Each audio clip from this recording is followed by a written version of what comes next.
and global role.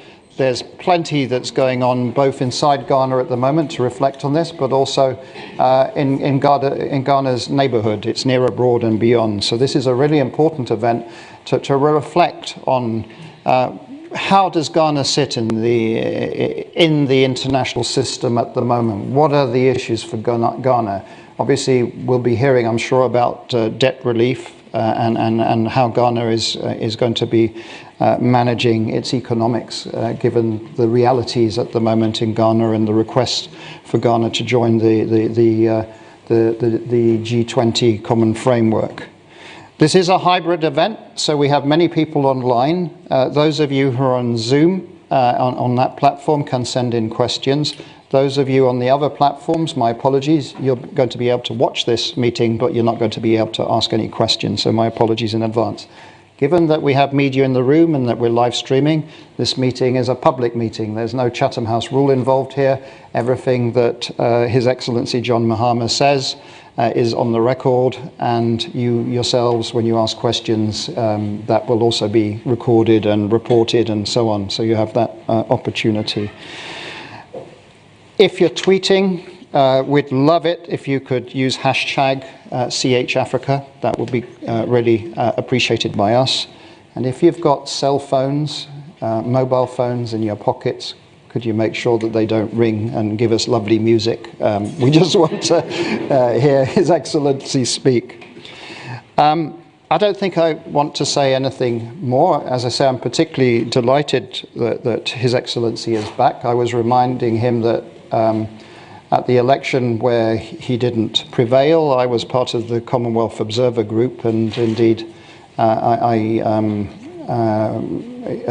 thought that election was a really important one, and the way that His Excellency at that time accepted the democratic will of Ghanaian people was something to be respected and applauded.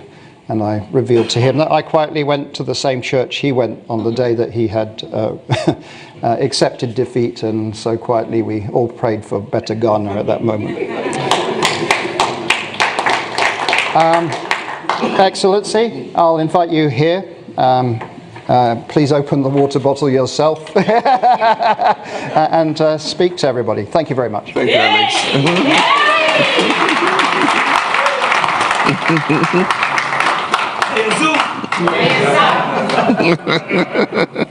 Thank you, Alex, and your team for your kind invitation and for the warm welcome you've given me coming back to Chatham House.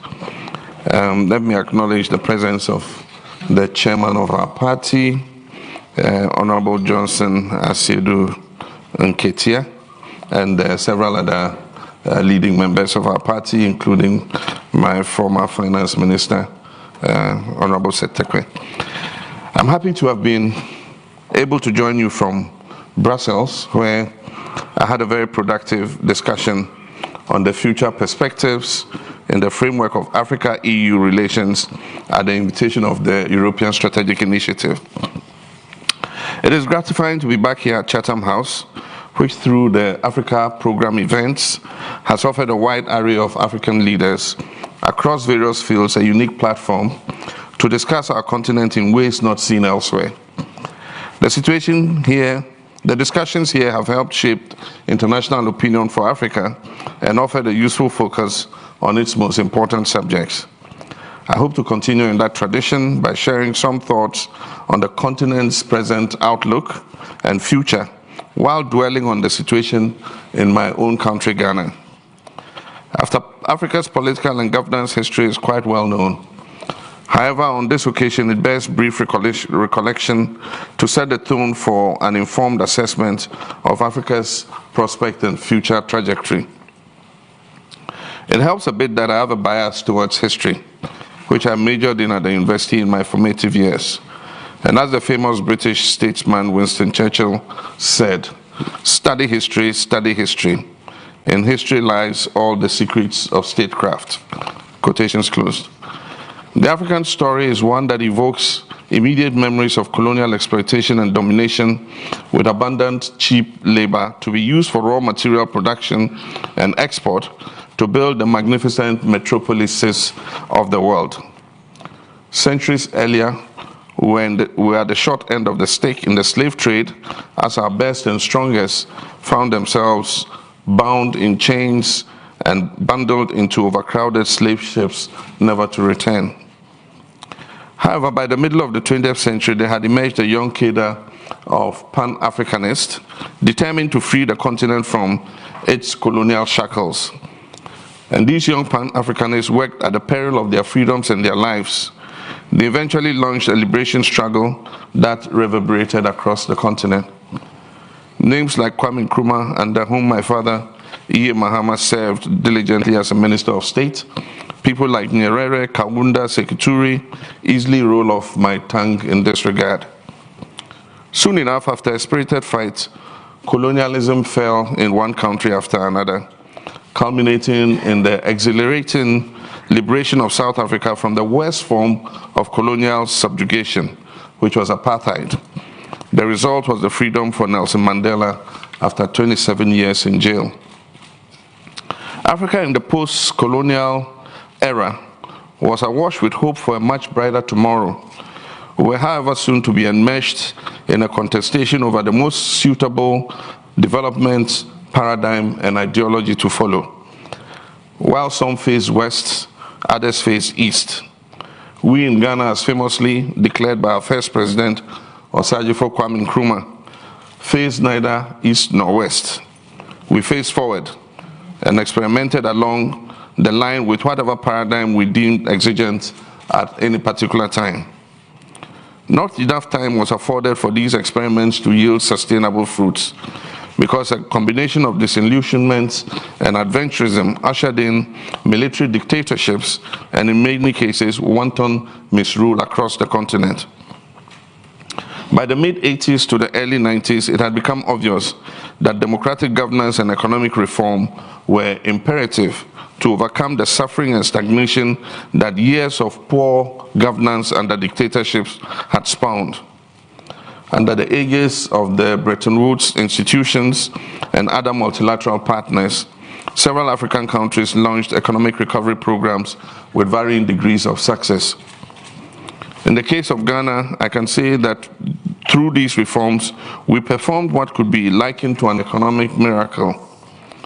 From the throes of bankruptcy, hyperinflation, and years of negative growth in the mid-70s and early 80s, Ghana's economy was restored to the path of growth.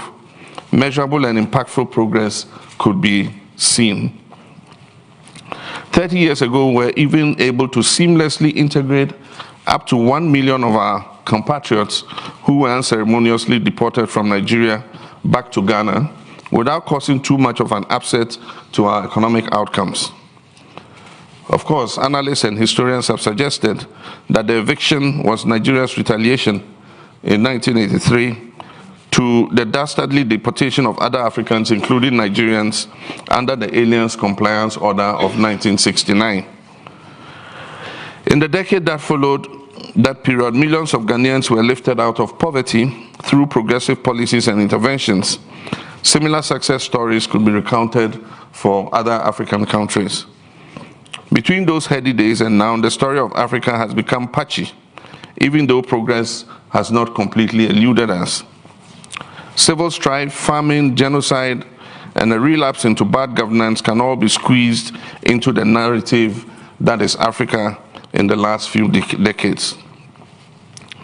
At present, save for a few countries on the continent, our economies are largely still underdeveloped and underpinned by the colonial economic model of raw material exports and little manufacturing and industrialization. Fragile governance institutions and corruption remain major bottlenecks. Insecurity, terrorism, and insurgency have all reared their ugly heads across some countries on the continent.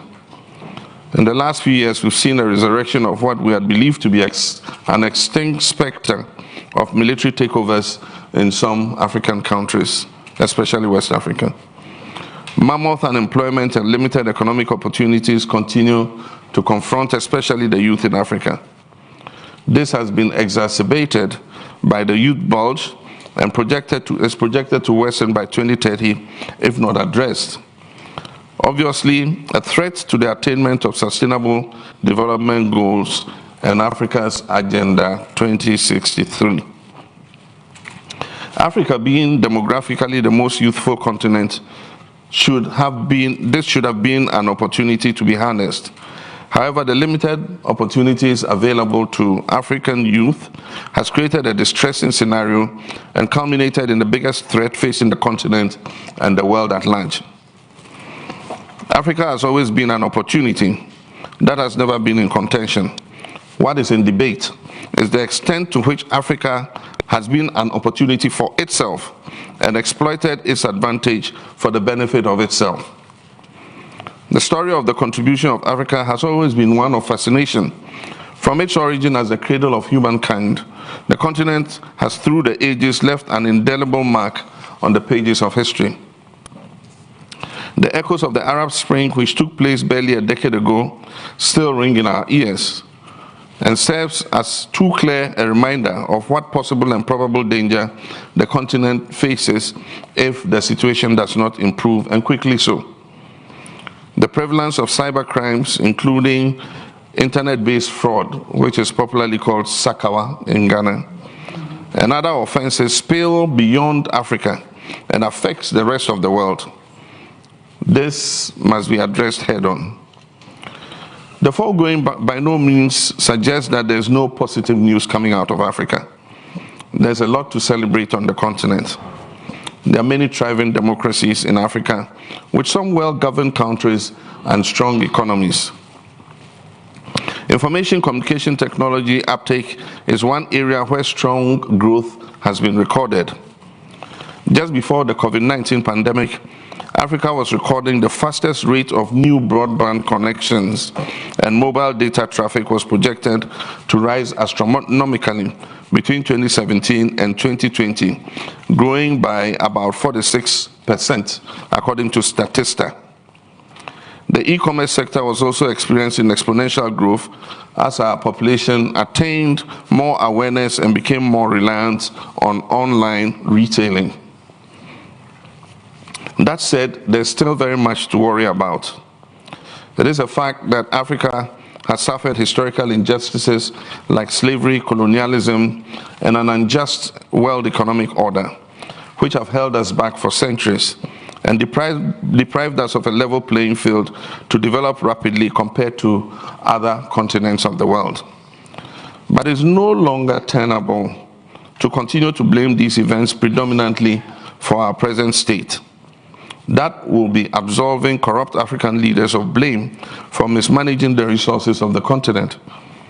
We've had sufficient time and opportunities over the last few decades to change our story and our narrative, while crafting and implementing visions that will transform the lives of the over 1 billion people who dwell on our continent. Yes, globalization has its inherent disadvantages for Africa, but Africa can and must rise to the occasion by building and working towards continental unity as we strengthen partnerships with the rest of the world. To achieve Africa's Agenda 2063 goals, we must let the world buy into Africa's priorities and global role. In most cases, we have simply squandered these opportunities. Ghana, my country, also comes to mind here. In a little under 6 weeks from today, Ghana will mark 66 years of nationhood. Far from being an occasion to celebrate independence and the successes and achievements of nationhood, we will mark this day under the yoke of the worst economic situation, arguably in our history. We're currently bankrupt and burdened with a national debt we are simply unable to pay. You may have learned over the past weeks that the Ghanaian government has defaulted on servicing of both external and domestic debt. There's currently a huge uproar over a controversial debt restructuring program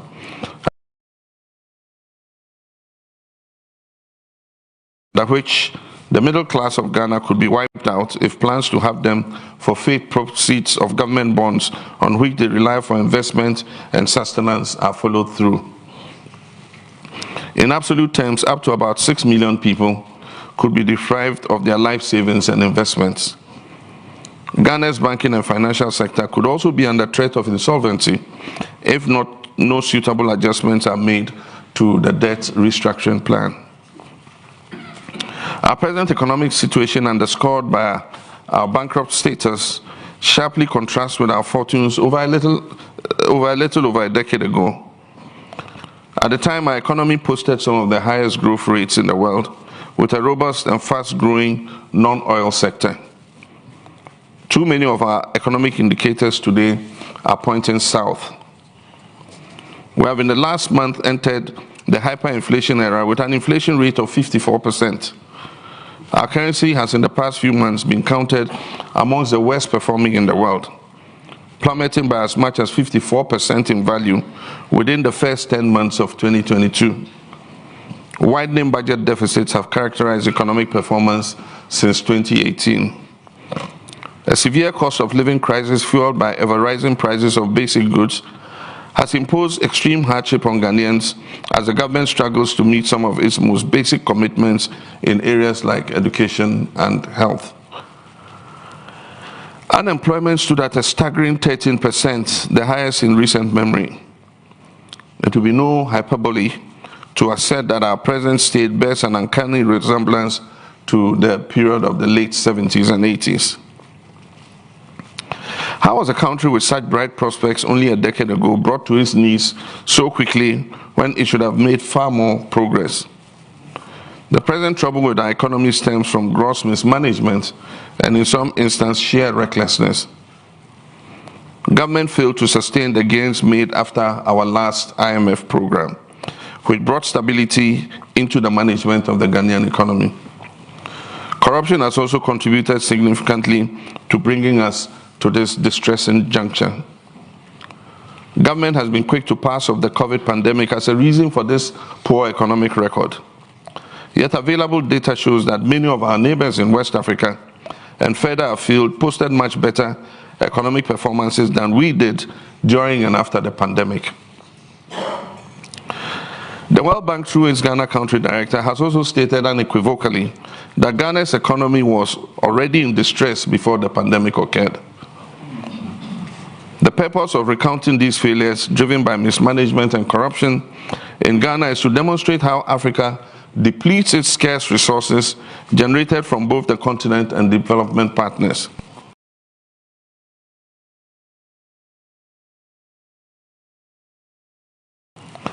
Instead of thinking innovatively to address the fundamental economic problems, many leaders, as a case study, my own country, Ghana, once a beacon of Africa, has come up for mention for dissipating domestic and donor funds.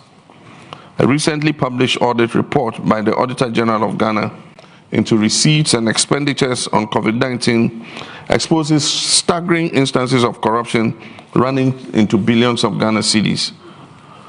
Over 21 billion was mobilized to mitigate the impact of the pandemic from the World Bank, the IMF, the European Union, the African Development Bank, Ghana's own contingency fund, Ghana Stabilization Fund, and from the sale of Bank of Ghana COVID-19 bonds. Hiding under the emergency of the situation, government jettisoned our financial and procurement laws and refused to use the GIFMIS system, which is the agreed budget and accounting digital platform, to avoid thorough scrutiny of the use of the funds. Such financial malpractices discourage the delivery of grants and concessionary loans to Africa. I've indicated that we need a forensic audit into the receipts and expenditure of the COVID-19 funds in Ghana. The forensic audit may be extended to other countries in Africa to restore investor confidence as we build the Africa we want. Let me add that Africa needs to build stronger institutions to address institutional and political decay. In building stronger institutions, civil society organizations in Africa must also be prioritized. On this note, let me commend many civil society organizations on our continent that are doing their job of holding governments accountable to the people. Compounding the socio-economic malaise on the continent is the erosion of public confidence in state institutions.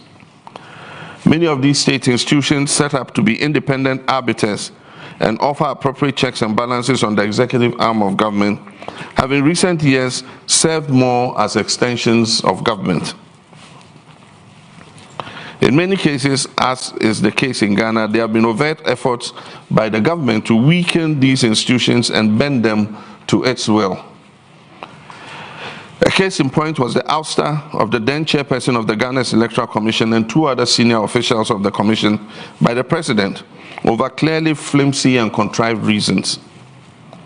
They were then replaced with persons with noticeable leanings towards the incumbent party and whose actions have served to undermine public confidence in their independence and neutrality, 2 ingredients which are vital prerequisites for the sustenance of Ghana's democracy.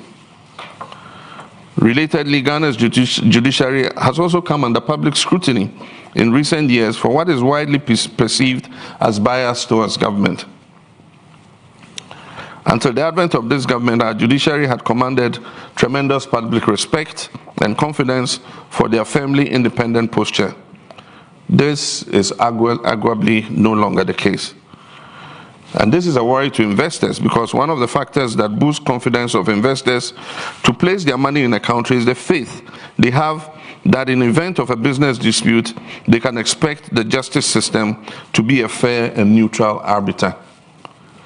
For Africa to succeed in achieving her strategic priorities, we must strengthen institutions, including the judiciary, and grant them their deserved independence and freedoms as prescribed by law. I encourage you not to lose hope in Ghana and Africa, because it's far more useful to look forward into the future with hope than to brood over the present desperate situation. I'm an eternal optimist and a believer in the potential and positive energies of Africa and her young people. In December next year, what I consider to be the most important election in Ghana's history will be held. The electioneering period will offer a scope for deeper discussions about Ghana's future and what needs to be done to get us out of the current economic quagmire and to avoid a recurrence in future. We in the opposition in Ghana are very clear on our vision for the country and how to build the Ghana we want. The first order of business for a new NDC administration will be to restore macroeconomic stability and ensure fiscal prudence, while generating employment for many of our young people who are unsure of what the future holds for them. Though the current economic distress is largely self-inflicted, it is very clear that unless we act to insulate ourselves from these factors, whatever gains that are made going forward will unravel because of the existing structural weaknesses.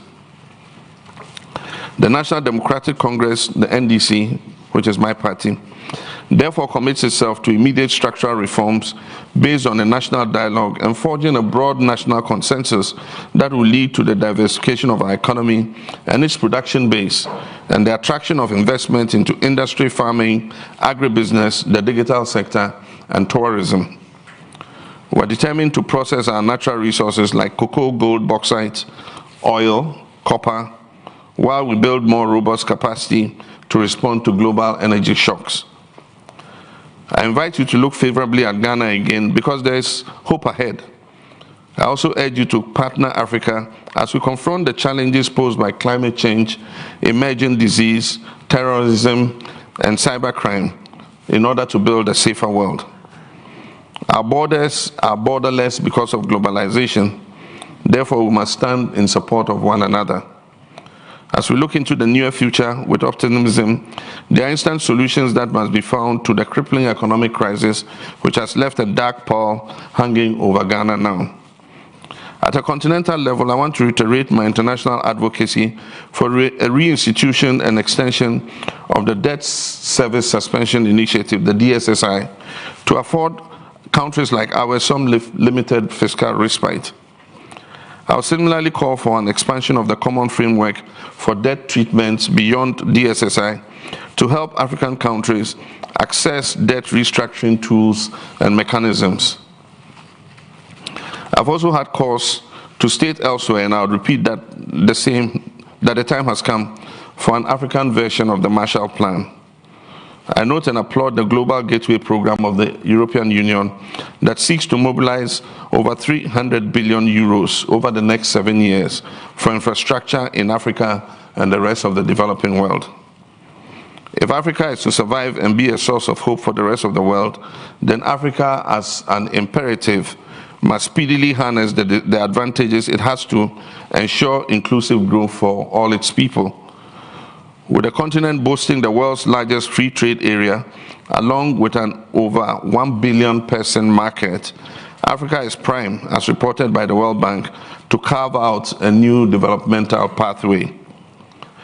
Under the African Continental Free Trade Area Agreement, 55 countries with a combined GDP of over $3.4 trillion will work together to present major opportunities for shared growth and prosperity for Africa and the rest of the world. I expect the AFCTFA not to de-emphasize the prospects of small and medium enterprises as we promote new markets and encourage foreign investments. Small and medium enterprises have sustained Africa and will continue to do so for a long while to come. African Continental Free Trade Area will also need the support of the African Union for greater integration to allow for greater labor mobility across Africa to support countries in need of critical human resource.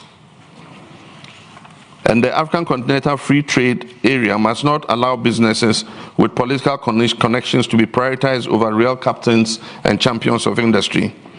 Neither must innovations from the youth suffer because of lack of political connections. All hope is not lost for Africa. Africa, including my country, Ghana, has strategic priorities and is ready and willing to play its role in the global community. To conclude, it is also of critical importance that regional blocs like ECOWAS, SADC, EAC, CEMAC, the Arab Maghreb Union, and the African Union must be empowered to have a firmer grip on their member nations to address regional, continental, and global challenges. Other international bodies like the EU, the Tana High-Level Forum for Security in Africa, which I have the privilege of chairing, must provide the needed support, including oversight and scrutiny of activities likely to lead to serious crisis. I stress on this point of oversight because we have observed that the laxity in supervision and oversight has given free rein to some leaders on the continent to wreak constitutional tyranny on their people, with some of them going as far as changing their country's constitutions so that they can run for extended terms of office. No single country in Africa can on its own attain the highest level of development when surrounded by neighboring countries engaged in conflict. It is therefore important that there is stability and sustained development in Africa, which will help lead to global security and prosperity. With the right steps and visionary leadership, as well as a willingness to dig deep and find innovative solutions to the decades-old challenges, we must emerge a stronger force, a stronger continent to reckon with. I thank you for your kind attention.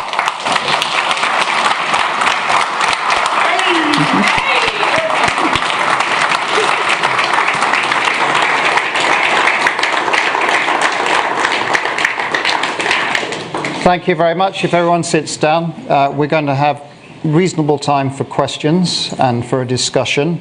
There are lots of questions coming in on my screen also, so we'll do both.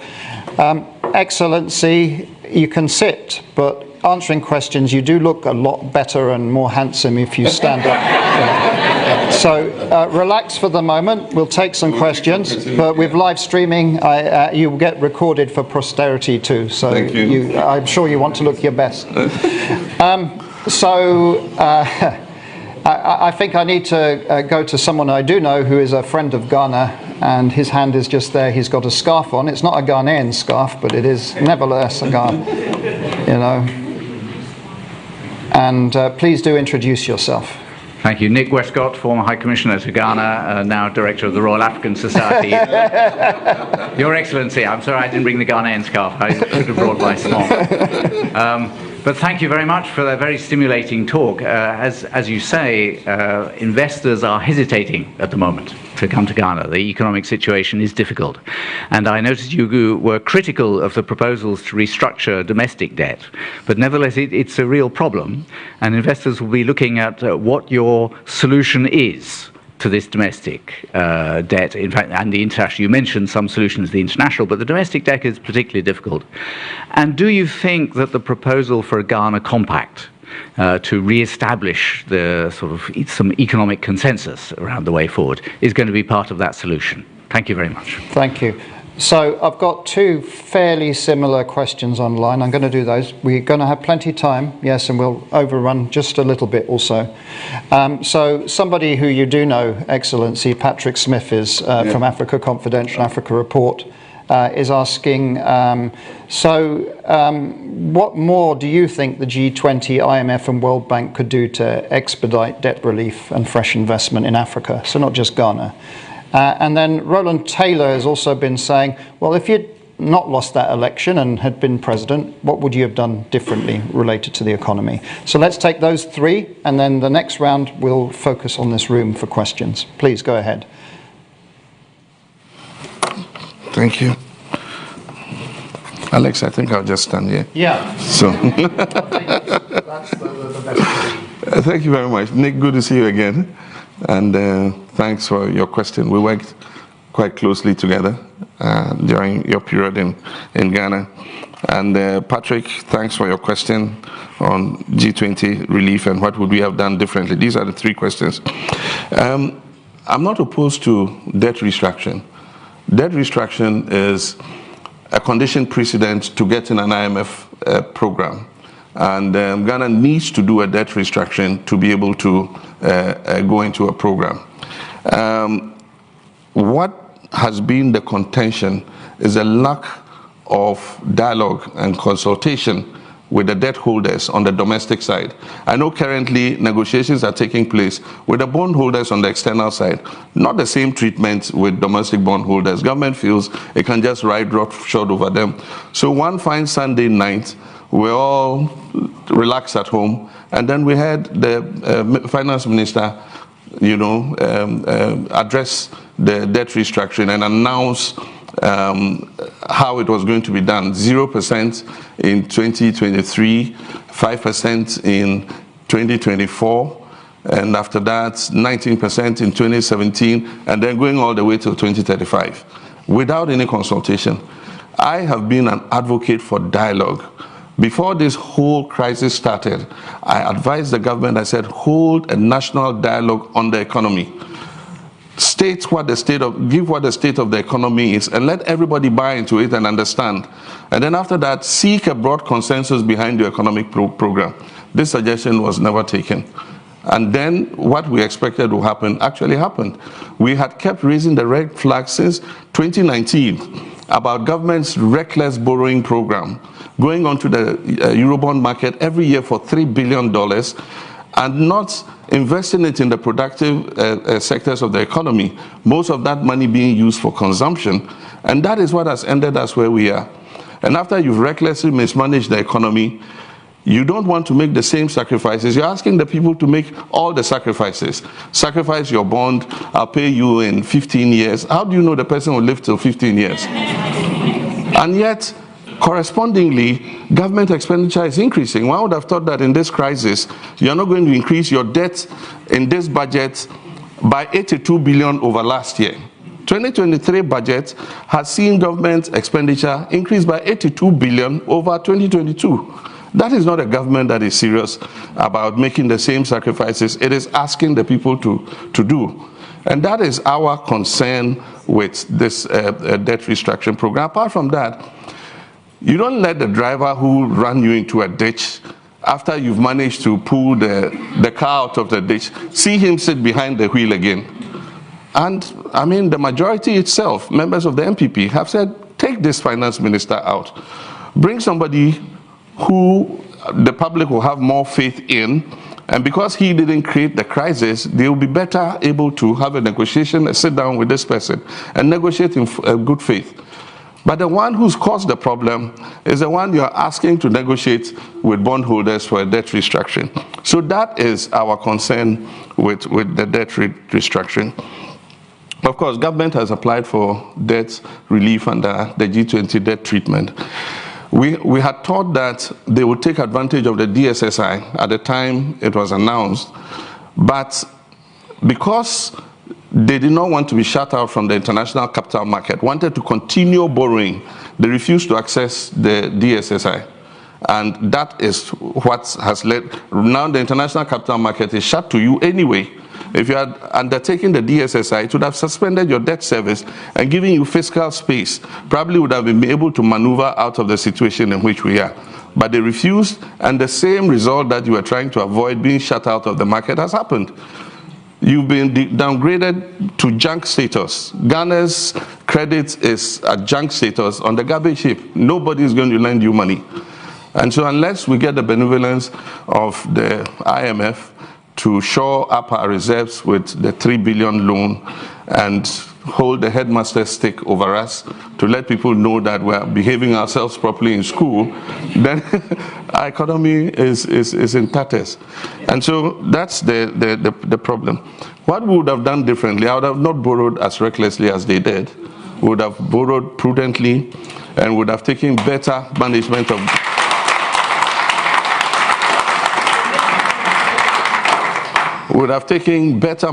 of our finances. I'll give you an example. In the election year of 2016, we faced an election, and we're going onto the bond market to borrow to cover some of our expenditures. We went for 750 million in 2016, and at the time, I remember in cabinet, our finance minister is here, said, several of our cabinet colleagues said, no, but this is our election year. Why are you going for only 750 million? And of course, the offers we received when we floated the 750 million were close to 2 billion. And some of our colleagues said, why don't you take all the 2 billion? We need the money, because it's an election year. And I remember that day, he was in cabinet. There was a fierce argument, and I had to protect my finance minister because he had explained to me that, look, we need to borrow with prudence so that we don't overheat the economy and balloon the debt. And so we took only 750 million in an election year, and that is the prudence in economic management. And that was the second year of the IMF program. The third year of the IMF program extended into the new administration's period. They went on the market, even while they were in an IMF program, for in excess of $2 billion. And after that, it was $3 billion, $3 billion, $3 billion every year. And that is what has ended us where we are. And so I do think that the debt restructuring, there should be more dialogue. I noticed that the period has been extended. I think this is about the third time. And one wonders if we'll be able to meet that deadline by the end of January. And the point is, the longer it delays, the more the danger that we'll not be able to go to the IMF board when it meets somewhere towards the spring. And so this thing must be speeded up, and the only way it can be speeded up if the finance minister climbs down his high horse and is prepared to sit with the bondholders and discuss it and reach a consensus. Right. Let's go around the room, but it was important to discuss the economy. We may have some more questions on it also. I have to disclose that it's touched my own family. My son, his first job was focused on Ghana, and the company laid him off because of the economic problems. He's now on the market, but it just shows that it's spread, widely, and even touches my own family history. So the lady over there, please go ahead. Lovely to see you. Do stand up, introduce yourself, ask your question. Mimi Achibade, former trustee of Chatham House, actually longest serving one. Sir, thank you very much.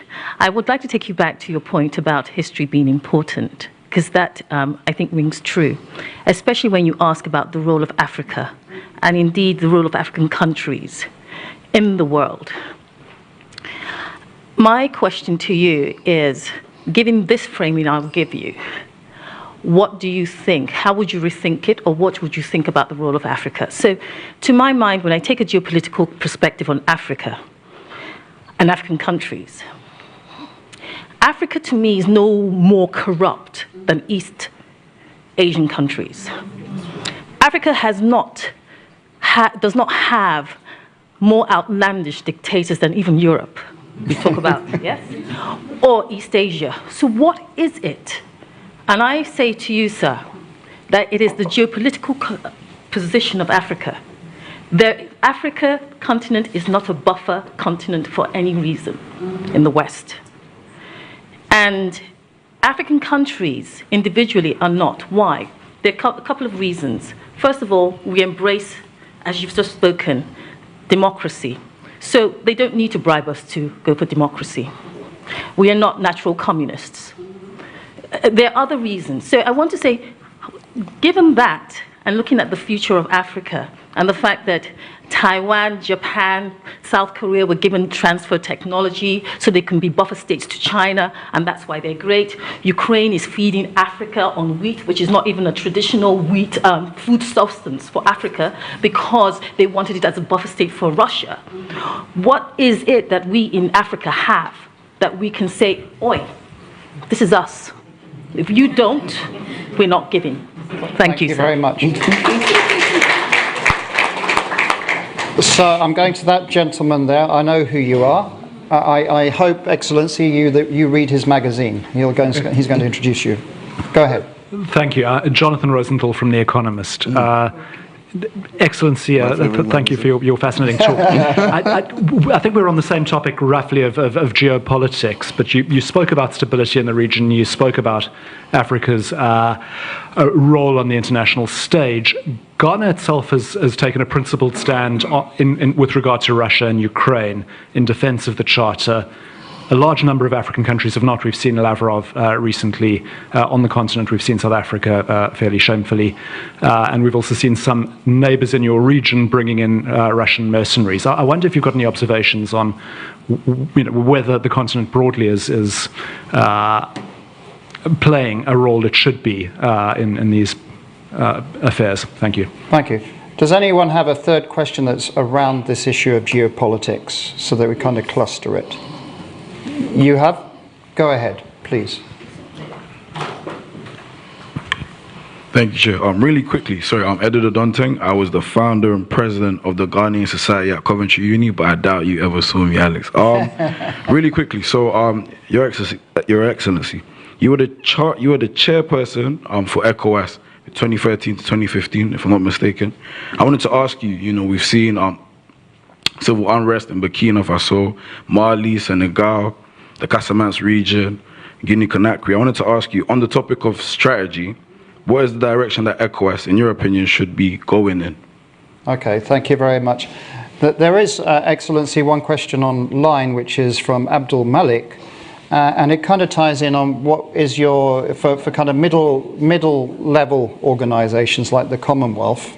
What's your vision for that? And you should be aware that we did have the Ghanaian Foreign Minister here recently, Shirley Bochwe, basically outlining her candidacy to be the next Secretary General of the Commonwealth, because the next Secretary General after Baroness Scotland will be an African.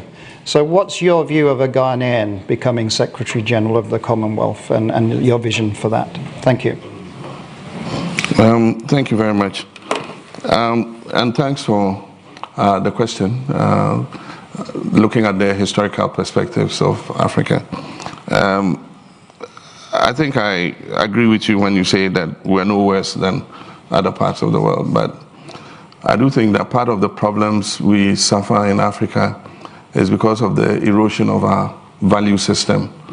And what happens is, I would say every continent and every nation has gone through stages of development. Africa's kingdoms, when you study history, had political structures, council of elders, the chief ruled with advisors, and so on and so forth. They held town meetings where the whole town was called into the village square and meetings were held. So we had our own political systems. Those were truncated when colonialism came. And as you know, the policy of indirect rule, it was decided by the colonial power to rule through the chiefs. And so the chiefs became the agents of the colonial power. And so that all changed the political systems in Africa. Once we emerged from colonialism, and that's why I said everybody decided to follow whatever path there was. And in those days, the leading ideological and political systems were either socialism or capitalism. And so Africa was forced to make a choice. And in those years, there was the Iron Curtain, and you had to show on which side you were. And so we conveniently formed the non-aligned movement, and many of us went and hid there and say, we rather look east or west, but we look forward. Yeah, we were looking forward, but to get assistance from any of the blocks or to cooperate with any of the blocks, you needed to show that you were in alliance with them. With regards to democracy, I think that democracy, freedom are universal human values. And even though we might, for our Africanness, try to be protective of ours, I mean, still, when you have a leader who's old and senile, he has no business continuing to be leader. It doesn't matter whether it's Africa or wherever. You know, when you have leaders who, I mean, have problems in terms of thought, you know, they have no business continuing to be in leadership.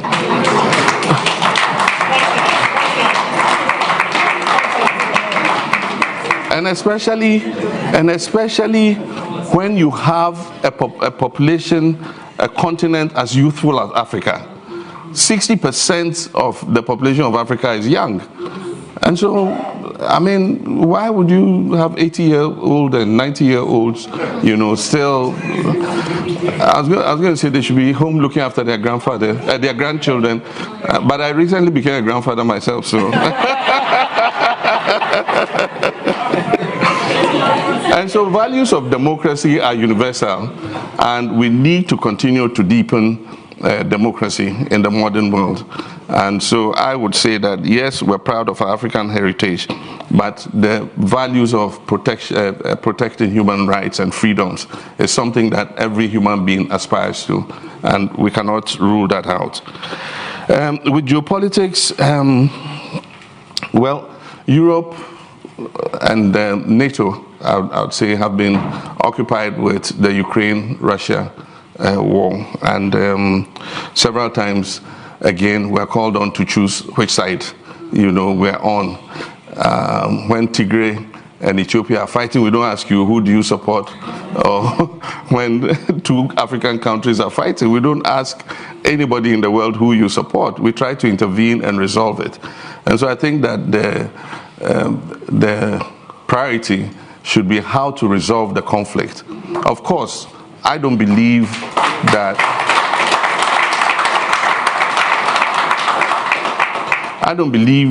it is right for one country to make an incursion into another, because if we condone that, then you don't know where it's going to end. And so after Ukraine, who else? And after who else, you know? And so we must maintain that geopolitics. And I do think that the international bodies like the UN, you know, should be the arena where we dialogue and seek solutions to this issue. I studied in Moscow for one of my postgraduates in social psychology, and so I'm familiar with Ukrainians and Russians. And if I see two of them, I can't tell the difference between them unless they open their mouths and I listen to the dialect, you know. And so they are one and the same people, and unfortunately this war is taking a toll on lives. Women, children are suffering. We watch on TV every day, and I think that the time has come for some dialogue. I don't think that this war is winnable by any of the two sides. NATO and the West will continue to pour in arms to help Ukraine to hold its own, which probably is a good thing to defend themselves. But this war is not winnable. It will eventually be solved by dialogue. Why make it eat up more human lives before we sit and talk?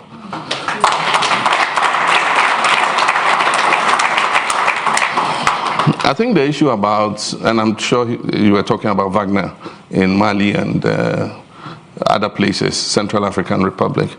I think it's all a discussion about the role of private military armies. And I do think that that creates threats to security. We have national armies. When you start introducing private military, then it goes into the whole sphere of mercenaries. And we remember in the 70s and things, Africa had a very bad experience with mercenaries, where they invaded, some countries to try and overthrow the government and things like that. I think that if there's a multiplication of these private armies, it could go into areas that we do not intend it to go. What the countries that are facing terrorism need is the support and equipment to be able to defend themselves against terrorism, the training and all that. And I think that that is the way to go. Ghana has a very good collaboration with UK, France, and the United States in terms of training against insurgency and terrorism. And I do think that African countries that face that threat, it should not only be the training and skills upscaling, it should also be supply of appropriate equipment to be able to defend themselves against these bandits. As chairman of the Commonwealth of Burkina Faso, I played a frontal role when Burkina Faso descended into crisis. That was when President Blaise Compaoré tried to extend his term of office, and there was civil unrest. The military took over eventually, and as chairman of ECOWAS, I had to lead a delegation there to help them establish a transitional government. And that's when President Kafando came as a transitional president. And then eventually elections were held, and it was handed over to President Roch Kabore. Of course, he got overthrown again. And it's similar to the case in Mali. There was insurgency and terrorism. And the armed forces believed that the civilian government was not prosecuting, the defense of the country enough against terrorists. And so the armed forces themselves took over. But there's no evidence anywhere in the world that the armed forces in control of a country, is better able to fight, terrorism or insurgency than a civilian administration. And it's improved. The security situation has worsened in both Mali and in Burkina Faso since the overthrow of the democratically elected governments. We need to continue to be engaged. I noticed that the EU, of course, with the Malian authorities asking the French to leave and all that, I noticed that there's a certain disengagement, and the attitude is like, okay, you're on your own and all that. I don't think we should give up on those countries, because terrorism anywhere is a threat to all humankind.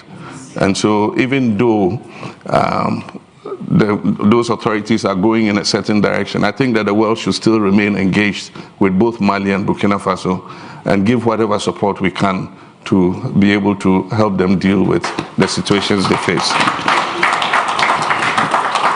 And I think the last one was about Commonwealth. I'm hearing for the first time that our Foreign Minister is interested in the position of the Secretary General of the Commonwealth. I've worked closely with Baroness Scotland. She's chosen me to lead several election observation missions in Kenya, in Sierra Leone, and other places. And I know her well. She's been quite capable Secretary General. Incidentally, she comes from the Caribbean, Dominica. And so if it's Africa's turn, why not? I mean, if we have a Ghanaian Secretary General, female, it's something I would support. Thank you. Okay, so the gentleman here, yes, sir, and we'll move this way and hope to have more time. Hi, my name is Mark Boland. I'm a research analyst at Red Intelligence. I've followed the debt situation closely over the past 2.5 years. So there was a figure from an MPP official that they would seek a 30% haircut on Ghana's Eurobond holders and other external creditors. So if you were in office, would you seek a higher or lower haircut, or the same amount, given Given the please. countervailing measures of, reducing the financial strain on domestic savers, but also to revive the Ghana's reputation as a global investment destination. Thank you very much. Thank you very much. We have a question that is also about finance that wants to ask it live, but isn't with us. So if we can unmute him and allow Carlos Lopez to ask his question, please. So hopefully he can ask it. I think he's in Cape Town. Thank you. Yep, please introduce yourself, Carlos. Thank you. Thank you, His Excellency. It's a pleasure to see you at Chatham House. I'm asking the question in my quality of Associate Fellow of the Africa Program. I just wanted to ask you about climate finance. It's now very topical. It's a discussion that is occupying a lot of minds and very much linked with the issue that you raised about debt. There is a consensus that major reforms are needed. And I wanted to seek your views about how Africa can build a common position to negotiate and navigate the difficulties that are going to be confronted during this year and the next year in negotiations about climate finance. Thank you. Thank you very much, Carlos. And Carlos was the former Secretary General of the United Nations Economic Commission for Africa, if you didn't know that. The lady just here. We're moving this way in the room, and if we have time, we come back this side. We need to be... There's a microphone here, madam, please.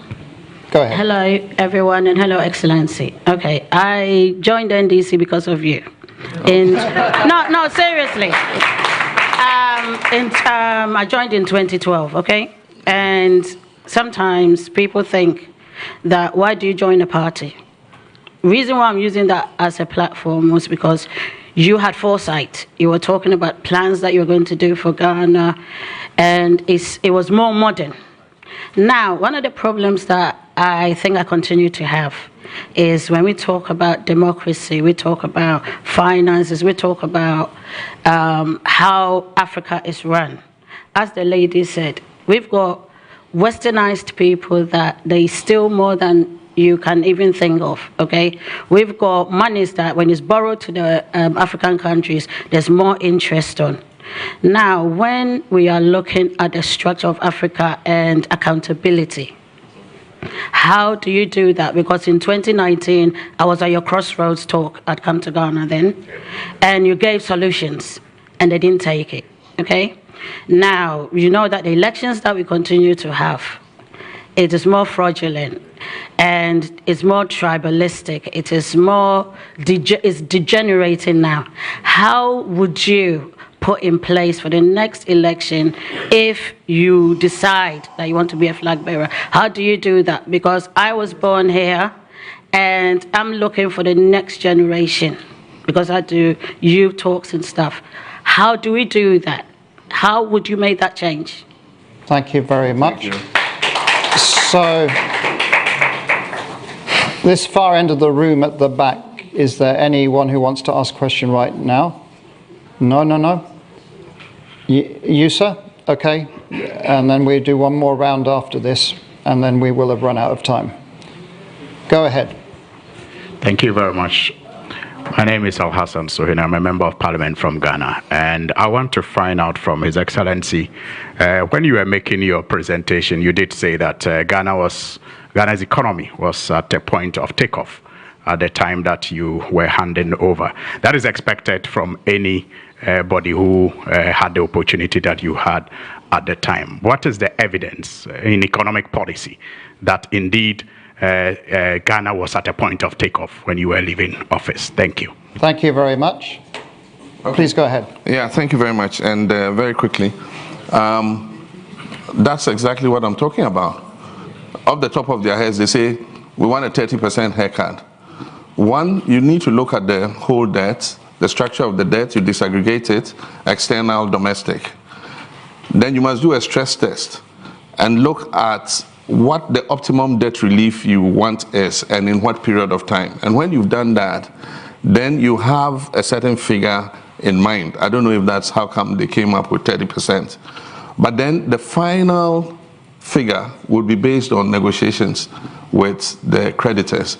And according to the rules, if you get 60% buy-in, then it shows goodwill that you'll be able to complete the negotiation. But you need 80% of people to agree that, yes, this is the way to go. We'll extend the tenure of our debt to 10 years or 15 years or 20 years. I mean, I don't know what the outcome of the negotiations will be. But to just say 30%, I don't know what research went into it. If I were in charge, I would have more figures. And that's the problem with this government. It's not transparent. They're not sharing information with anybody. How they reach that figure, nobody knows.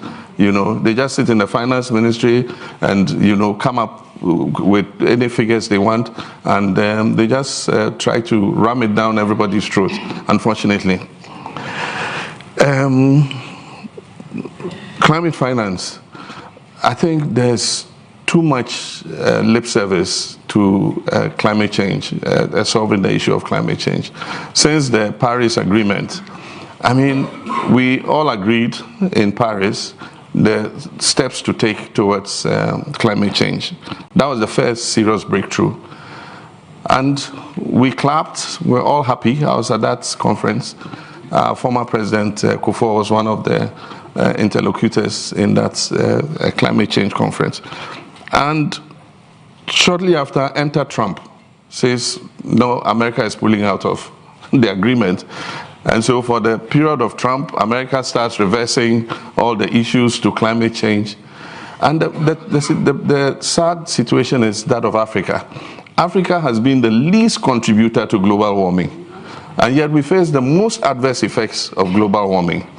And so all we're telling the developed countries and those that are still polluting is that create a fund so that the adverse effects that we're facing, we can ameliorate and adapt to the changing global climate. And that becomes a difficulty. If there's a war in Ukraine, suddenly billions of dollars show up. If it is dealing with the single biggest threat to human existence on this planet, suddenly it's foot dragging and stinginess and how are you going to use the money and this and that, and all kinds of questions start coming up. And yet if it were Russia invading somewhere, suddenly EU, Britain, everybody would suddenly mobilize billions. It's not fair.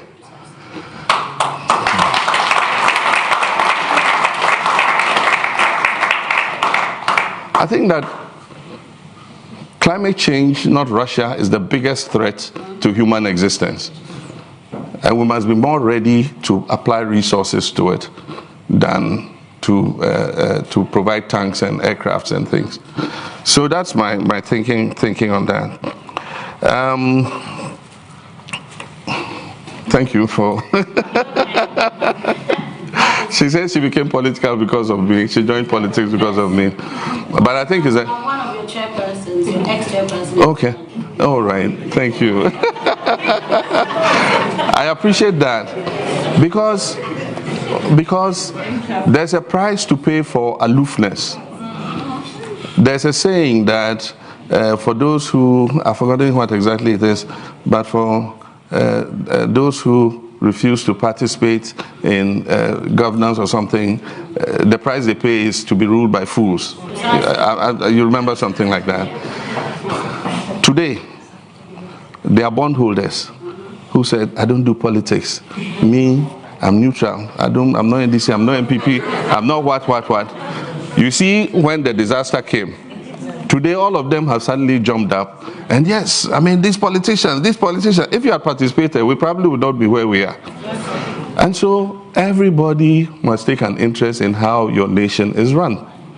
And so nobody should be apolitical. Because when the disaster comes, when the bus crashes, you are in that bus. And the chances of you losing your life is higher probably than the one who was driving. You've seen accidents where a vehicle crashes, the driver survives, the passengers die. Yeah, that's what happens. With elections, we have elections in 2024. Our electoral system has safeguards for being able to avoid tampering with. And I know NDC is preparing to take advantage of all the instruments that will prevent anybody from rigging that election. 2020 was a very strange year. Because of the COVID exercise, the political parties, especially ours, didn't have enough time to train our party agents and all that and actually do the selection properly. Remember, there was lockdown, restrictions of people and all that. It was only in September that the restrictions were removed. So by the time the party went through the training program and all that, it was a bit too late. Aside from that, you always believe that the Electoral Commission will behave in a neutral manner. Yeah, unfortunately, even though we had worse fears that that will happen, that it would be more aligned to our opponents than before, we didn't know that that was the extent to which it was going to be, biased against us. And so this time, like I said the other time, we're going to be like Azuma. Azuma says he goes into the boxing ring with his own referee, and they asked him, and they asked him who his referee is, and he said his fist. He will knock you out, and when you can't stand, no referee can come and declare the fight for you. So we're going like Azuma with our own referee, and we will give a technical knockout, and once you are knocked out, you can't. Was there another question I'm missing? That was the one from the MP over there. Oh, yes. MP Suyini, Honorable Suyini. Yeah, thank you very much. The indices show, when we left office, if you look at the records, the debt to GDP was 56%. I mean, and from the projections this government is doing, they say the debt, if they do debt restructuring and go into an IMF program, it will take till 2028 to restore balance of 58% debt to GDP. Meanwhile, you inherited it in 2017 at 56% of debt to GDP. And so what other evidence do you need?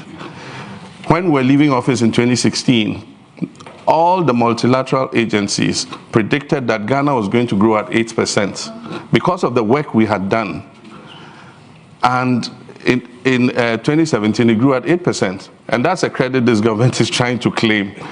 By the time you presented your budget and started implementing your programs, I mean, there's no way you could have influenced the growth rate in 2017. That growth rate was achieved by the heavy lifting that we did prior to 2017. And there's one significant fact that I've kept saying that nobody pays attention to.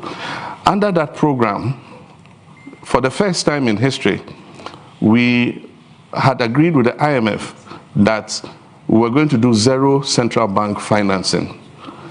And so in the 2016 fiscal year, for the first time in the history of Ghana, or in the first time in the history of the Fourth Republic, a government implemented its whole budget without taking one single CD from the Bank of Ghana.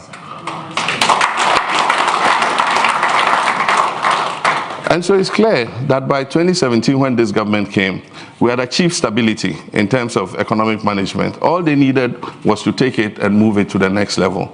Unfortunately, this is where they've ended us. We'll take a last round. This is the last round, and please, we'll just take a couple of questions and one virtually, and then that's it. And so the gentleman in the far corner there, you, sir, we'll do one. Thank you very much. Keep your hands up. I'll ask two more people, but go ahead. So my name is Senyo Edu. I'm an auditor here in England. From my accent, clearly I haven't been here for long. So my question is on the Ghanaian economy. I hope your accent won't change. Definitely not. So I haven't been alive for a long time, but systematically it looks like our country has been under a vicious cycle of debt. This talk about going to the IMF, it's not the first time. My question is an open one over here. What's your approach towards revenue for the government in the future? And how do we look at sustainable debt when it comes to Ghana in the next couple of years? Thank you. Thank you very much. So the gentleman here, you, sir, and then we'll take one more after that. And I have one virtual one. That's Thank it. you Sorry very much. for everybody else. Go ahead. Your Excellency, Part of your presentation on the challenge we're having with management of financing and the debt in Ghana, you argued that the current administration has created a vortex, in your explanation, to quote you.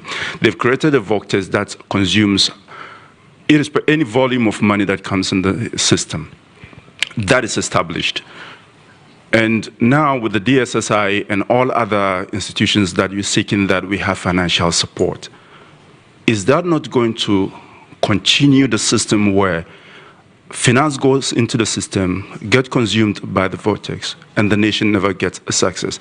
In this respect, would you argue that there would be a need for an international system where, after the administration, irrespective of the nation they go to settle, the global system is able to trace them, confiscate their assets, and reinvest it in the nation so that it will serve as deterrent? Thank you.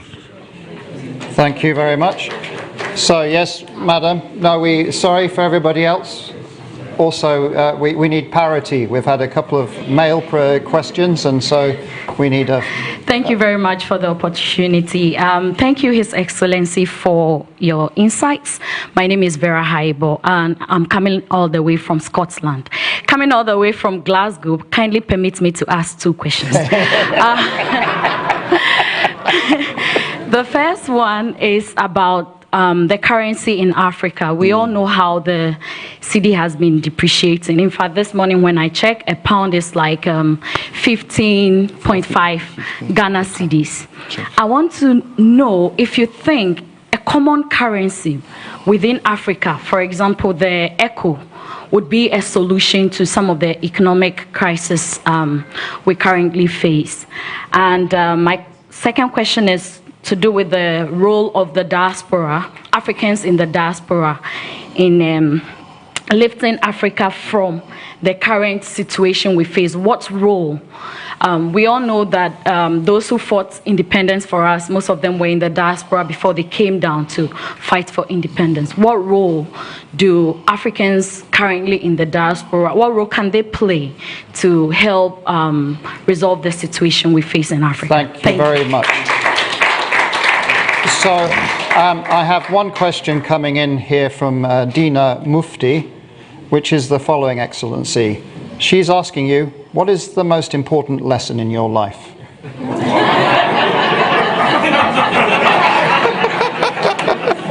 Most important lesson in my life? Yes, that's what she's asking you. Please. Thank you. There's nothing wrong with taking debt. Businesses borrow, families borrow, you have your bank account. Sometimes you need a little credit to tide you over and to invest, and there's nothing wrong with it. It is getting sucked up into a vicious cycle of debts. If you have your credit card and you go beyond the limit, then it means that all you are earning is going to pay the interest on your credit card. And that's where we've landed ourselves.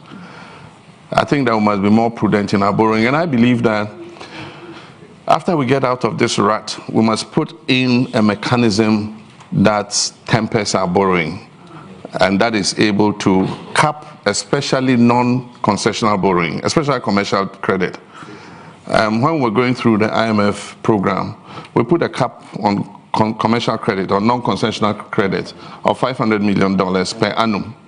And so we never borrowed beyond $500 million per annum. We took concessional debt because the payments are more easy. I mean, it's like payment over 40 years at 1% interest, you know, and that is more soft on the economy. And so I think if we come out of this, we must, through some parliamentary legislation, you know, indicate some limits in terms of borrowing, so that tomorrow another finance minister doesn't come and borrow us back into the same situation we're trying to get out of. Approach to revenue, one of the mistakes this government did was when they came into office, the first thing, they accused us of nuisance taxes, and they said they were moving from taxation to production. And so they didn't need as many taxes, they were going to concentrate on production. And so they cancelled almost 18 taxes that existed before they came into office. Aside from that, very narrow-mindedly, because the president had promised, he had criticized me of having high electricity and water tariffs. He said when he comes, he's going to reduce electricity and water tariffs. And when he came, he did.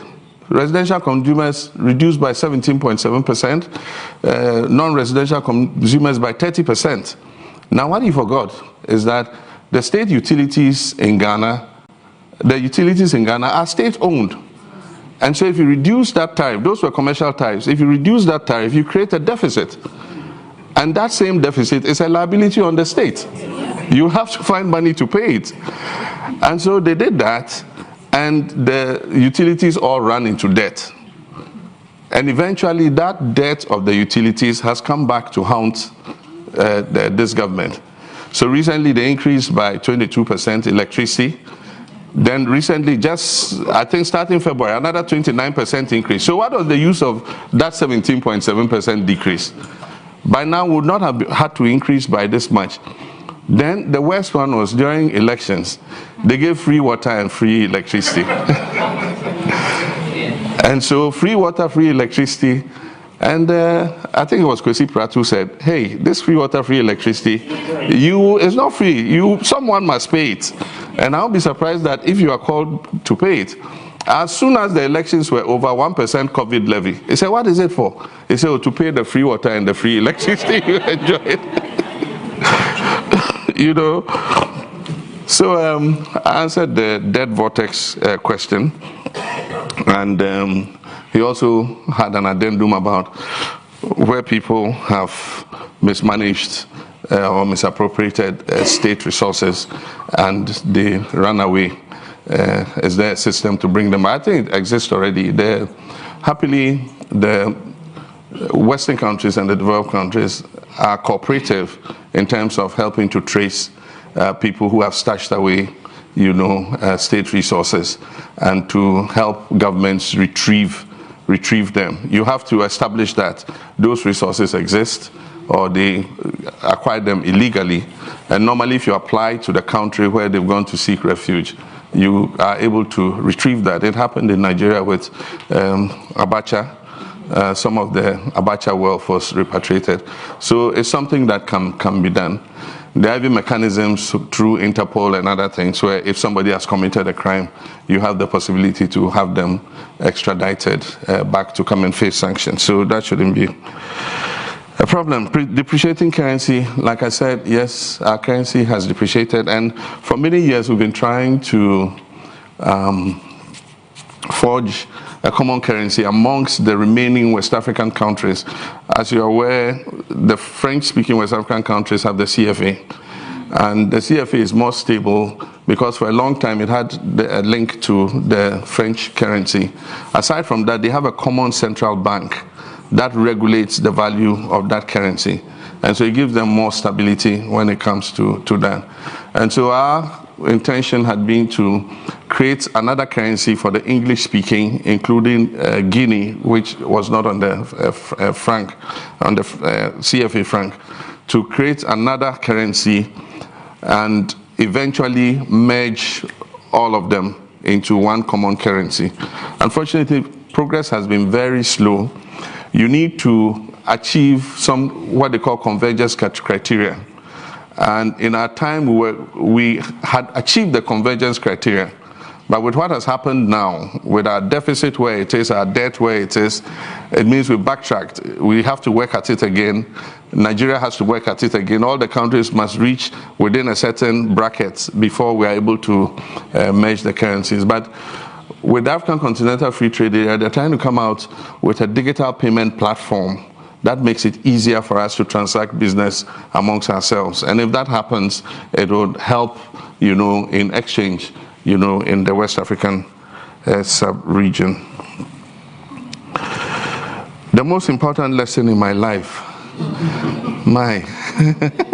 this question has taken me by surprise. I just really don't,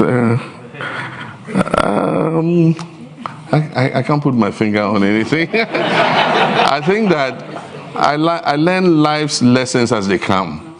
And you learn those lessons in different areas in terms of human relationships, in terms of environment in which you are, in terms of many other things. So it will be very difficult for me to put my finger on one single thing and say it's the most important lesson in my life. But I guess that we keep learning and we keep taking experiences in life, and I make sure that those experiences guide me in future. For instance, I mean, since I left office in 2016, I've been thinking through my head, what could we have done better? What did we do good that we could have even, done better? What mistakes did we make that we could correct?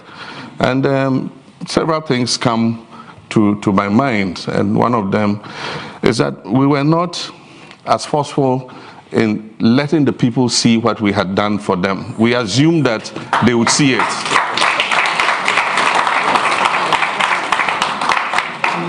And so we did quite a lot, and during the elections, one of the contentious things that came up in our politics was that with the help of my team, and Dr. Mahama played a very good role in that, we compiled all the achievements, because somebody said, look, you've done so much, but nobody can see it.